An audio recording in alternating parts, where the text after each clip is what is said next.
ನೀವು ಹೇಳಿದೀನಿ ರಾಜಕೀಯ ಚರ್ಚೆ ಮಾಡಲ್ಲ ಅಂತ. ಅಲ್ಲ, ಈ ಮೈತ್ರಿ ಮುಂದುವರೆದ ಹೇಗೆ ಸರ್? ಹೇಳಿ ನಾವ್ ಯಾರು ಉತ್ತರ ಹೇಳಕ್ ಅಂತಿಲ್ಲ. ಅಲ್ಲ, ಈಗ ನಿಮ್ಗೆ ಮೈತ್ರಿ ಮುಂದುವರೆದಾಗ ಅಲ್ಲಿ MLA ಇದ್ದಾರೆ ನಿಮ್ ಕ್ಷೇತ್ರದಲ್ಲಿ, ಅದಕ್ಕೆ ನಾವೇನು ಮಾತಾಡಲ್ಲ ಅಂತ ನಿಮ್ಗೆ ಹೇಳ್ತಿರೋದು. ಈಗ ಮಾತಾಡಲ್ಲ, ಸಮಯ ಬಂದ ಸಮಯ ಬಂದಾಗ ಮಾತಾಡ್ತಿಂತಲೇ ಹೇಳಿದೀನಿ. ಚುನಾವಣೆ ನಿಂತೀನಿ ಅಂತ ಹೇಳಿದೀನಿ. ನಿಮ್ಗೆ ಅಷ್ಟಕ್ಕೆ ಅರ್ಥ ಆಗ್ಬೋದು. ಕಾರ್ ನೋಡಕ್ ಏನಾಗ್ತು ಯಾರಿಗ್ ಬೇಕು? ಈ ಸಂತೆಯಲ್ಲಿ ತಪ್ಸ್ಕೊಂಡ್ರ ಮಗ ನಾನು, ಯಾರು ಹಿಡ್ಕೊಂಡೋಗಿ ಬಸ್ ಹತ್ತಿಸ್ತಾರೋ ಈಗ ಹೇಳ್ದಲ್ಲ ಕರೆಕ್ಟ್ ಸರ್. ಯಾರು ಹಿಡಿತಾರೋ ಗೊತ್ತಿಲ್ಲ, ಯಾರ ಕೈ ಹಿಡಿತಾರೋ ಅವ್ರ ಜೊತೆಲಿ ಎಲ್ಲಾರು ಬಸ್ ಹತ್ತಿ ಮನೆ ಮುಖ್ಯಮಂತ್ರಿ ಭೇಟಿಯಾಗಿ ನಾವು ಉದ್ದೇಶ ಹೇಳಿದ್ರಲ್ಲ. ಸಾರಿ, ನಾನ್ ಯಾವತ್ತು ದ್ವಂದ್ವದಲ್ಲಿ ಮಾತಾಡೋ ಮನುಷ್ಯ.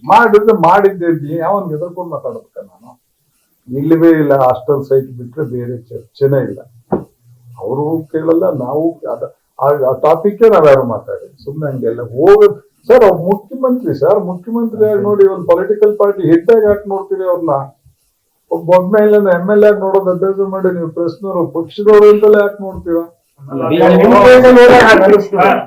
ಬಿಜೆಪಿನ ದೂರ ಇದ್ದು ಸಿದ್ದರಾಮಯ್ಯ ಭೇಟಿ ಮಾಡಿದ್ದು ಅನುಮಾನ ಜಾಸ್ತಿ ಆಯ್ತು.